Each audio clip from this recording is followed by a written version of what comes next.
2008 में iron man आने के बाद में मार्वल तरक्की के रास्ते पे चल रहा था। सिर्फ एक्शन नहीं, इंप्रेसिव एक्शन के साथ में हमने एवेंजर्स एंड गेम तक ढेर सारे best of the best movies देखे। यहाँ तक चीजें बहुत ही सॉलिड थी मार्वल के लिए, मगर जब से ये मार्वल के ढेर सारे बैक टू बैक सीरीज आने लगे, चीजें थोड़ी बदलने लगी। एक तरफ इतना सारा कंटेंट के पूछो मत। चलो सीरीज तो कहीं ना कहीं अच्छी बन रही थी, किसी किसी में ऑफ कोर्स थोड़े बहुत प्रॉब्लम थे ही, मगर पता नहीं क्यों धीरे धीरे मार्वल अपने एक्शन सीक्वेंसेस से कहीं ना कहीं अपने आप को एक इमोशनल सीक्वेंस में डाले जा रहा था। अब देखिए, मुझे इमोशन से प्रॉब्लम नहीं है, लेकिन आपके लिए, आपको जाना ही जाता है आपके यूनिवर्स को अद्भुत एक्शन के लिए, और सडनली आप अपने उस एक्शन फिगर से हटकर कहीं ना कहीं इमोशनल फिगर की तरफ जाओगे तो डेफिनेटली ढेर सारे ऑडियंसेस आपके इस कंटेंट को पसंद करना बंद करेंगे। Because simply that is not what you are famous for. और ये काफी टाइम से चला आ रहा था, बट इस मूवी ने एक लाइन को क्रॉस कर दिया। शायद आपके लिए नहीं, शायद सबके लिए नहीं, बट मेरे लिए कहीं ना कहीं एक लाइन क्रॉस हो चुकी है, जहां पर मुझे क्लियरली कहना पड़ेगा बस अब और नहीं। मूवी की स्टोरी फोकस करती है उन लोगों पर जो एवेंजर्स के या तो साथ रहते थे, या तो उनसे कभी लड़े थे, या तो कभी विलन थे, या कोई ऐसा जो कि लिटरली अनवांटेड है, जिसे आसानी से मूवी में मरते हुए भी दिखाया गया है। सो इस मूवी में ये क्लियरली फिक्स नहीं है कि कौन इंपॉर्टेंट है, कौन इंपॉर्टेंट नहीं है। इट्स सिंपली रैंडम सर्वाइवल, क्योंकि कहीं ना कहीं सारे कैरेक्टर जो इस मूवी में दिखाए गए हैं दे आर टोटली एक्सपेंडेबल। सो ये तो सिर्फ शुरुआती प्रॉब्लम है इस मूवी की जो मैं आपको बता रहा हूँ। तो मल्टीपल कैरेक्टर्स है मूवी में, बट कहीं ना कहीं मूवी येलेना पर ज्यादा फोकस करती है। इनके और इनके पिताजी के नागिंग के अलावा हम देखते हैं कि मूवी के ढेर सारे कैरेक्टर्स एक ऐसे आदमी का सामना करते हैं जो कि इनसे कई ज्यादा पावरफुल है, और कहीं ना कहीं उसकी वजह से पूरी दुनिया खतरे में है। अब कैसे ये सारे सो कॉल्ड थंडरबोल्ट्स, और जैसा अभी मूवी का नाम हो गया है द न्यू एवेंजर्स, दुनिया को बचाते हैं या बचा पाते हैं या नहीं, कुछ इसी चीज पर फोकस करती है मूवी बड़े ही स्लो तरीके से, विद ऑलमोस्ट नो एक्शन, जिसे एक्सप्लोर करती है मूवी, जिसका नाम है Thunderbolts aka the New Avengers. The New Avengers, I mean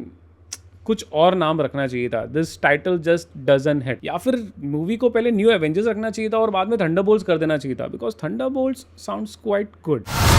With a little idiot boy.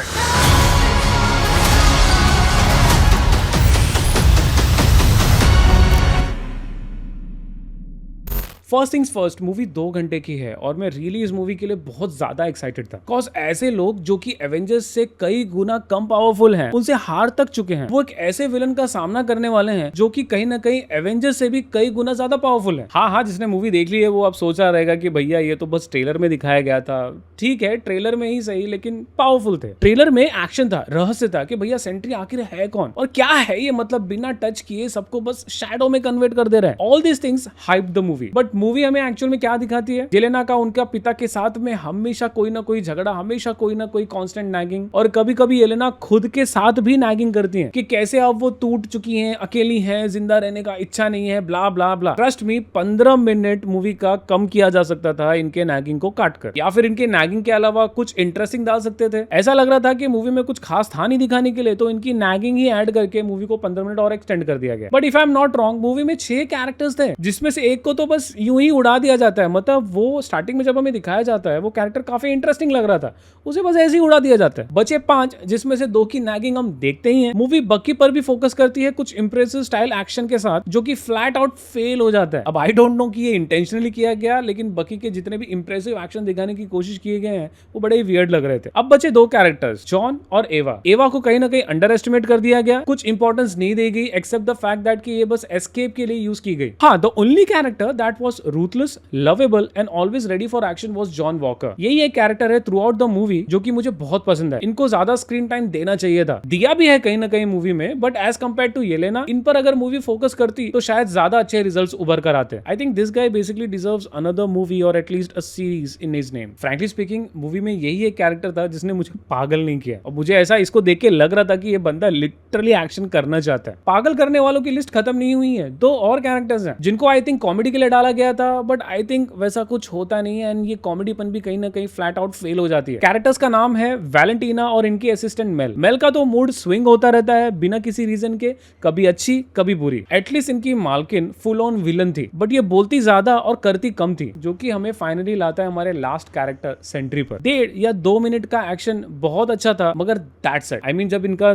ये 2 मिनट का एक्शन दिखाया गया, I was like so happy कि फाइनली मूवी के एंड में अब कुछ देखने को मिलेगा। बट जब मुझे ये एहसास हुआ हुआ कि अब कुछ देखने को मिलेगा, बस वही एहसास था, क्योंकि उसके बाद में कुछ भी डिसेंट एक्शन भी नहीं था। सो बेसिकली अंत में होता क्या है, कुछ एक्शन तो देखने को मिलता नहीं, लेकिन जो चीज हमने हल्क और नताशा के बीच में होते हुए देखा था, कुछ वैसी चीज हम इस मूवी के एंडिंग में होते हुए देखते हैं। शॉर्ट में बिना स्पॉइलर के कहूं तो एक विलन जिसके पास में अद्भुत पावर है, और एक दूसरा जो कि एक नॉर्मल एक आम इंसान है, उसके पास में कोई सुपर पावर नहीं है, उनके बीच की केमिस्ट्री देखने को मिलती है, जैसा कि हमने हल्क और नताशा के बीच में देखा था। कुछ वैसे ही केमिस्ट्री इस मूवी में देखते हैं। चलो ठीक है, ऐसी केमिस्ट्री दिखाई, लेकिन यार एटलीस्ट 2 घंटे में 10-15 मिनट का कुछ तो डिसेंट एक्शन एक्सटेंड करके दिखाना चाहिए था, और बाद में एक नॉर्मल इंसान और एक सुपर विलन के बीच का जो भी इमोशंस था वो दिखा सकते थे आप। अगर शॉर्ट में मैं इस मूवी को समराइज करूं मार्वल के इमोशंस की तरफ से, तो हम कुछ टूटे फूटे सुपर विलन से मिलते हैं, जो कि अगेन उनसे भी बड़ा टूटा फूटा सुपर विलन से लड़ने की कोशिश कर रहा है, एक टूटे फूटे मूवी के स्क्रिप्ट से, जिसका रिजल्ट एक टूटा फूटा मूवी हम देखते हैं। मूवी में लास्ट में बचा था मिड क्रेडिट और कहीं ना कहीं एंड क्रेडिट, जो कि मुझे कहीं ना कहीं डिसेंट लगा, जो कि अगेन अभी सबको पता चली गया होगा, जो कि फैंटास्टिक 4 से रिलेटेड है। लेकिन जिस तरीके से वो इस मूवी में एंट्री करते हैं, उसको देखकर ये तो क्लियर हो चुका है कि कहीं ना कहीं टाइम ट्रैवल का कोई सीन है। क्या सीन है ये तो हम फैंटास्टिक 4 मूवी में ही देख पाएंगे, जो कि मैं एक्सपेक्ट करता हूं कि ढासू होनी चाहिए, उसमें भी इमोशंस का तड़का